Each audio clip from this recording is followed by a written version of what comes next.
दोस्तों, आप सभी का स्वागत है हमारे चैनल खौफनाक दुनिया में। आर्यन एक पैरानॉर्मल इन्वेस्टिगेटर था। उसे पुरानी और डरावनी जगहों का शौक था। एक दिन उसे एक पुरानी डायरी मिली जिसमें काला पत्थर स्टेशन का जिक्र था। कहा जाता था कि 1984 में एक भयानक एक्सीडेंट के बाद उस स्टेशन को हमेशा के लिए बंद कर दिया गया, क्योंकि वहां भटकती हुई आत्माओं ने लोगों को मारना शुरू कर दिया था। आर्यन ने फैसला किया कि वो वहां जाएगा। रात के 12 बजे वो अपनी कार से उस इलाके में पहुंचा जहां कभी पटरियां हुआ करती थीं। चारों तरफ घना जंगल और सन्नाटा था, सिर्फ उसके कदमों की आहट गूंज रही थी। जैसे ही आर्यन स्टेशन के प्लेटफॉर्म पर पहुंचा, उसे महसूस हुआ कि कोई उसे देख रहा है। स्टेशन की घड़ी 11:55 पर रुकी हुई थी। अचानक एक ठंडी हवा का झोंका आया और स्टेशन पर लगा पुराना लाउडस्पीकर घरघराने लगा। आर्यन की धड़कन बढ़ गई। वहां कोई नहीं था, फिर ये आवाज कहां से आई? उसने अपना कैमरा निकाला और रिकॉर्डिंग शुरू की। तभी उसने देखा कि पटरियों पर एक धुंधली सी रोशनी दिखाई दे रही है। एक पुरानी भाप वाली इंजन बिना किसी आवाज के स्टेशन की तरफ बढ़ रही थी। ट्रेन रुकी, लेकिन उसमें कोई दरवाजा नहीं था। खिड़कियों से भीगे हुए और खून से लथपथ चेहरे बाहर झांक रहे थे। आर्यन ने देखा कि एक पुराना स्टेशन मास्टर, जिसके हाथ में कटी हुई लाल लालटेन थी, उसकी तरफ बढ़ रहा था। स्टेशन मास्टर के पैर उल्टे थे और उसकी आंखें बिल्कुल सफेद थीं। उसने आर्यन से कहा, तुम्हारा टिकट कहाँ है? यहां से सिर्फ वही जा सकता है जिसके पास मौत का टिकट हो। आर्यन ने भागने की कोशिश की, लेकिन उसके पैर जैसे जमीन में धंस गए हों। उसने देखा कि प्लेटफॉर्म की मिट्टी धीरे धीरे खून में बदल रही है। वो सारी आत्माएं ट्रेन से बाहर निकलने लगीं और आर्यन को घेर लिया। आर्यन ने अपनी डायरी में पढ़ा था कि अगर इस श्राप को तोड़ना है तो उस पुरानी घड़ी को 12 बजे पर सेट करना होगा, जो सालों से रुकी हुई थी। वो हिम्मत करके स्टेशन मास्टर के केबिन की तरफ भागा। पीछे से डरावनी चीखें उसका पीछा कर रही थीं। जैसे ही उसने घड़ी की सुई को हिलाया, पूरा स्टेशन कांपने लगा। आत्माएं गुस्से में चिल्लाने लगीं। जैसे ही घड़ी ने 12 बजाए, एक तेज रोशनी हुई और सब कुछ गायब हो गया। सुबह जब सूरज निकला तो लोगों ने आर्यन को स्टेशन के खंडरों में बेहोश पाया। जब वो होश में आया तो उसके हाथ में एक पुराना जला हुआ रेलवे टिकट था, जिस पर लिखा था, यात्रा सुगम हो, अगली दुनिया तक।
आर्यन अपने घर वापस तो आ गया था, लेकिन उसकी रूह वहीं उस सुनसान प्लेटफॉर्म पर छूट गई थी। वो जितनी बार सोने की कोशिश करता, उसे वही ट्रेन की सीटी सुनाई देती। सबसे अजीब बात यह थी कि उसके घर की हर घड़ी, चाहे वो दीवार पर हो या उसकी कलाई पर, रात के ठीक 11:55 पर रुक जाती थी। एक रात जब वो गहरी नींद में था, उसे महसूस हुआ कि उसके कमरे का तापमान यानी टेम्परेचर गिर रहा है। उसने आंखें खोलीं तो देखा कि उसके बिस्तर के पास वही पुराना स्टेशन मास्टर खड़ा था। उसके हाथ की लालटेन से निकलने वाली रोशनी अब लाल नहीं बल्कि काली थी। यात्रा अधूरी है आर्यन, वो साए जैसी आवाज गूंजी। जो टिकट तुमने लिया है उसका कर्ज चुकाना होगा। आर्यन ने समझ लिया कि जब तक वो उस स्टेशन का राज पूरी तरह हल नहीं करता, ये आत्माएं उसे चैन से जीने नहीं देंगी। उसने उस पुरानी डायरी को फिर से पलटा। इस बार उसे एक छिपा हुआ पन्ना मिला, जो खून से चिपका हुआ था। उसमें लिखा था, काला पत्थर स्टेशन पर होने वाला हादसा कोई इत्तेफाक नहीं था, वो एक बलि थी। स्टेशन मास्टर ने अपनी बेटी की मौत का बदला लेने के लिए पूरी ट्रेन को पटरी से उतार दिया था। जब तक उस बेटी की भटकती रूह को सुकून नहीं मिलता, वो स्टेशन जिंदा रहेगा। आर्यन ने तय किया कि वो वापस जाएगा, लेकिन इस बार अकेले नहीं। उसने अपने पुराने दोस्त, जो एक तांत्रिक विद्या का जानकार था, उससे संपर्क किया। पर उसके दोस्त ने सिर्फ एक ही बात कही, वहां से जिंदा लौटना है तो कभी पीछे मुड़कर मत देखना, चाहे कोई भी तुम्हें पुकारे। रात के ठीक 11 बजे आर्यन दोबारा उस जंगल के बीच खड़ा था। इस बार माहौल और भी भयानक था। हवाओं में रोने की आवाजें साफ सुनाई दे रही थीं। जैसे ही वो प्लेटफॉर्म पर पहुंचा, उसने देखा कि स्टेशन अब खंडर नहीं लग रहा था। वो बिल्कुल नया दिख रहा था, जैसे 1984 की वो रात दोबारा जी उठी हो। लोग इधर उधर घूम रहे थे, लेकिन उनके चेहरे नहीं थे। वो सब धुएं से बने पुतले लग रहे थे। आर्यन ने देखा कि एक छोटी लड़की प्लेटफॉर्म के कोने में बैठी रो रही थी। उसके हाथ में एक पुरानी गुड़िया थी। आर्यन उसके पास गया। उसने जैसे ही लड़की के कंधे पर हाथ रखा, पूरा स्टेशन सन्नाटे में डूब गया। सारी आत्माएं रुक गईं और आर्यन की तरफ देखने लगीं। लड़की ने अपना चेहरा ऊपर उठाया। उसके चेहरे पर कोई जख्म नहीं था, लेकिन उसकी आंखों से खून के आंसू बह रहे थे। क्या तुम मुझे घर ले जाओगे? उसने पूछा। आर्यन को याद आया कि डायरी में लिखा था कि उस लड़की को उस स्टेशन की हदों से बाहर निकलना होगा। उसने लड़की का हाथ पकड़ा। जैसे ही वो प्लेटफॉर्म से बाहर निकलने लगा, स्टेशन मास्टर की भयानक चीख गूंजी, उसे छोड़ दो, वो मेरी है। जमीन फटने लगी और पुरानी ट्रेन की पटरियां सांप की तरह आर्यन के पैरों से लिपटने लगीं। आर्यन ने हिम्मत नहीं हारी। उसने अपने जेब से वही जला हुआ टिकट निकाला और जोर से चिल्लाया, मैं इस यात्री की जिम्मेदारी लेता हूं, श्राप खत्म करो। एक धमाका हुआ और आर्यन को लगा जैसे वो किसी गहरे कुएं में गिर रहा है। जब उसकी आंखें खुलीं, सूरज की पहली किरण जंगल के पेड़ों से छन कर आ रही थी। स्टेशन गायब था। वहां सिर्फ एक पुरानी सड़ी हुई गुड़िया पड़ी थी। आर्यन ने महसूस किया कि उसके हाथ का वो जला हुआ टिकट अब राख बन चुका था। उसने उस गुड़िया को वहीं मिट्टी में दबा दिया और वहां से हमेशा के लिए चला गया।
आर्यन को लगा था कि गुड़िया को दफन करने के बाद सब खत्म हो गया है, लेकिन श्रापित जगहों की कहानियां इतनी आसानी से खत्म नहीं होती।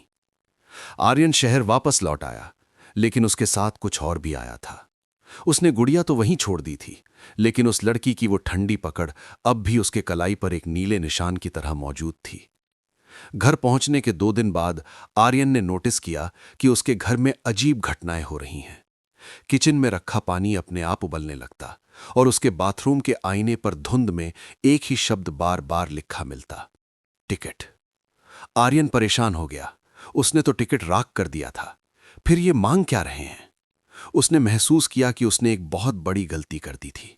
उसने लड़की को स्टेशन से बाहर लाकर उस श्राप को आजाद कर दिया था, खत्म नहीं। आर्यन ने रेलवे के पुराने आर्काइव्स दफ्तर में जाकर उस 1984 के एक्सीडेंट की असली फाइल ढूंढने की कोशिश की। कई घंटों की मेहनत के बाद उसे एक पुरानी धूल से भरी फाइल मिली। फाइल खोलते ही उसके होश उड़ गए। एक्सीडेंट में मरने वालों की लिस्ट में सिर्फ यात्री नहीं थे, उसमें एक नाम था, स्टेशन मास्टर राघव राव और उसकी बेटी मीरा। लेकिन हैरानी की बात यह थी कि राघव राव की मौत एक्सीडेंट से 2 दिन पहले ही हो चुकी थी। इसका मतलब था कि जिसने ट्रेन को पटरी से उतारा था वो कोई जिंदा इंसान नहीं, बल्कि राघव की आत्मा थी। और मीरा? मीरा कभी उस ट्रेन में थी ही नहीं। वो तो उस स्टेशन के नीचे बनी एक पुरानी बावस सेलर में कैद थी। उसी वक्त लाइब्रेरी की सारी लाइटिंग गुल हो गई। आर्यन ने अपने फोन की फ्लैश चलाई। उसने देखा कि लाइब्रेरी की हर अलमारी से काला धुआं निकल रहा है। वो धुआं धीरे धीरे एक आकार लेने लगा, एक बहुत बड़े भयानक साए का, जिसकी आंखें लाल अंगारे की तरह चमक रही थीं। तुमने उसे आजाद किया, अब उसकी जगह कौन लेगा? वो भारी आवाज गूंजी। आर्यन ने भागने की कोशिश की, लेकिन लाइब्रेरी का दरवाजा गायब हो चुका था। तभी उसे मीरा की आवाज सुनाई दी, जो उसके कान के बिल्कुल पास थी। भैया, छिपो मत, वो आ रहे हैं। आर्यन ने देखा कि उसकी कलाई पर जो नीला निशान था वो अब फटने लगा था और उसमें से वही काला धुआं निकल रहा था। उसे समझ आया कि वो टिकट कोई कागज नहीं, बल्कि एक अग्रीमेंट था। जो भी उस स्टेशन से किसी आत्मा को बाहर निकालता है, उसे खुद उस स्टेशन का नया केयर टेकर बनना पड़ता है। आर्यन का शरीर धीरे धीरे ठंडा पड़ने लगा। उसे अपने चारों तरफ वही स्टेशन का माहौल दिखने लगा। लाइब्रेरी की दीवारें गिर रही थीं और वहां वही पुराने प्लेटफॉर्म नंबर 1 की पटरियां नजर आने लगी थीं। दूर से एक ट्रेन की सीटी सुनाई दी, लेकिन इस बार ट्रेन पटरियों पर नहीं, बल्कि आर्यन के दिमाग के अंदर चल रही थी। आर्यन ने देखा कि उसके हाथ में वही पुरानी कटी हुई लालटेन आ गई है। उसने अपने कपड़े देखे। वो अब जीन्स और शर्ट नहीं, बल्कि 1980 के पुराने रेलवे यूनिफॉर्म में था। मीरा उसके पास आई और उसका हाथ पकड़कर बोली, भैया, अब आप कहीं नहीं जाओगे ना? पापा थक गए थे, इसलिए उन्होंने आपको बुलाया है। आर्यन चीखना चाहता था, लेकिन उसकी आवाज निकलना बंद हो गई थी। उसने देखा कि सामने से वही मौत की गाड़ी आ रही है और उसमें बैठे सारे बिना चेहरे वाले यात्री उसकी तरफ देखकर मुस्कुरा रहे थे। अगली सुबह शहर की अखबार में एक छोटी सी खबर छपी, मशहूर इन्वेस्टिगेटर आर्यन सिंह अपने बंद कमरे से गायब। कमरे में सिर्फ एक पुरानी रेलवे की घड़ी मिली है, जो 11:55 पर रुकी हुई है। काला पत्थर स्टेशन आज भी नक्शे पर नहीं है, लेकिन अगर आप कभी रात के सन्नाटे में पुरानी पटरियों के पास से गुजरें, तो आपको एक नई लालटेन की रोशनी दिखाई देगी। वो आर्यन है, जो अगले यात्री का इंतजार कर रहा है।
आर्यन के गायब होने के 6 महीने बाद उसकी छोटी बहन रिया ने उसे ढूंढने का फैसला किया।